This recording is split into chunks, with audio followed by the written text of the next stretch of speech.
அதனால கைது செய்யவில்லை என்பதற்காக எத்தனை முறை ஒருத்தர் கைது பண்ணிக்கிட்டே இருக்க முடியும்? எல்லா ஊர்லயும் அவர் மீது புகார் கொடுக்கின்ற பொழுது மொத்தத்தில் அப்படியே இருக்கிறது. அந்த புகார்கள் மீது விசாரணை நடத்தி குற்றப்பத்திரிகை தாக்கல் செய்யப்படும். அதன் மீது வழக்கு நடக்கும். அவதூறு வழக்கு மட்டும் இல்ல,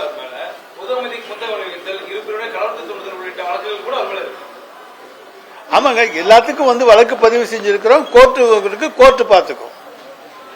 திருப்பரங்குன்ற விவகாரத்தில் எச்ராஜா பேசிய விவகாரம் தேசிய பாதுகாப்புக்கு எதிராக இருக்கு, அவர் மீது அரசு நடவடிக்கை எடுக்கல. தேசிய பாதுகாப்பு என்பது இங்க எதுவுமே வரல. இந்து முஸ்லிம்கள் ஒற்றுமையாகத்தான் தமிழ்நாட்டில் இருக்கிறார்கள். புதிதாக இப்பொழுது ஒரு மதக்கலவரத்தை உருவாக்க யாரு நினைத்தாலும் அதற்கு நாங்கள் இடம் கொடுக்க மாட்டோம். நாங்கள் எல்லாரையும் இன்றைக்கு சமமாக பாவிப்பவர்கள் தான். நாங்களும் முருக பக்தர்கள் தான். முருகன் எங்களுக்கும் வேண்டியவர் தான். எனவே யாரும் யாரையும் ஏமாற்றி விட முடியாது. எனவே அந்த பிரச்சனையை சுமூகமாக எப்படி தீர்க்க வேண்டும் என்று எங்கள் முதலமைச்சருக்கு தெரியும். சுமூகமாக தீர்ப்பார்.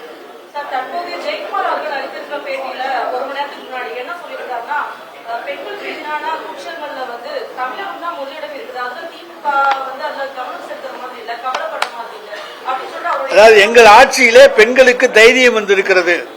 தங்களுக்கு இழைக்கப்பட்ட கொடுமைகளை நாம் நீதிமன்றத்திலோ அல்லது காவல் நிலையத்திலோ புகார் கொடுத்தால் அதற்கு உரிய நடவடிக்கை எடுக்கக்கூடிய காலம், தகுந்த காலம் இதுதான் என்பதை உணர்ந்து இன்றைக்கு பெண்கள் புகார் கொடுக்க முன்வந்திருக்கிறார்கள். கடந்த காலத்தில் பொள்ளாச்சி சம்பவத்துக்கு எத்தனை நாள், 14 நாள் காத்திருந்தாங்க. அப்ப கூட அவங்க புகார் முதல் தகவல் அறிக்கையை பதிவு செய்யவில்லை. எனவே பெண்கள் அச்சப்பட்டார்கள். அண்ணா திராவிட முன்னேற்ற கழகத்தை சேர்ந்தவர்களாக இருந்தால் நிச்சயமாக வழக்கு பதிவு செய்ய மாட்டார்கள் என்று அச்சப்பட்டார்கள். அதனாலே பெண்கள் வெளியே புகார் கொடுக்க தயங்கினார்கள்.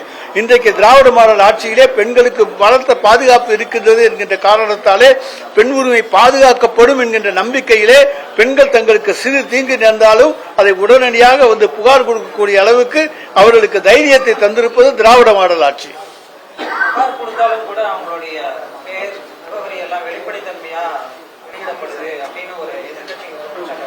அது ஒரு வழக்கில் வந்தது தானே தவிர அதுக்கப்புறமெல்லாம் எந்த இதுலையுமே புகார்கள்தாரர்களுடைய பெயர்கள் வெளியிடப்படவில்லை. அதைத்தாங்க அந்த விவகாரம் தாங்க. இது அவங்க புகார் கொடுத்தது, அது வேற வழக்கு, இது வேறு வழக்கு.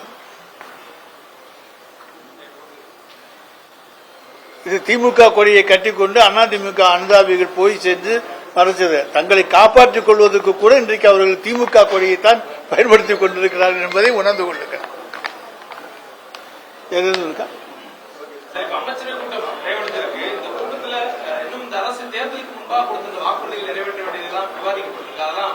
நிச்சயமாக தேர்தலுக்கு முன்பாக கொடுத்த வாக்குறுதிகளை நிறைவேற்ற வேண்டும் என்பதுதான் மாண்புமிகு தமிழ்நாடு முதலமைச்சருடைய விருப்பம்.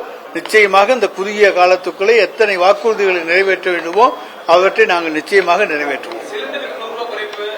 அதான் சொல்லிட்டேன். அதையெல்லாம் இன்றைக்கு பரிசீலனை வைத்திருக்கிறார்.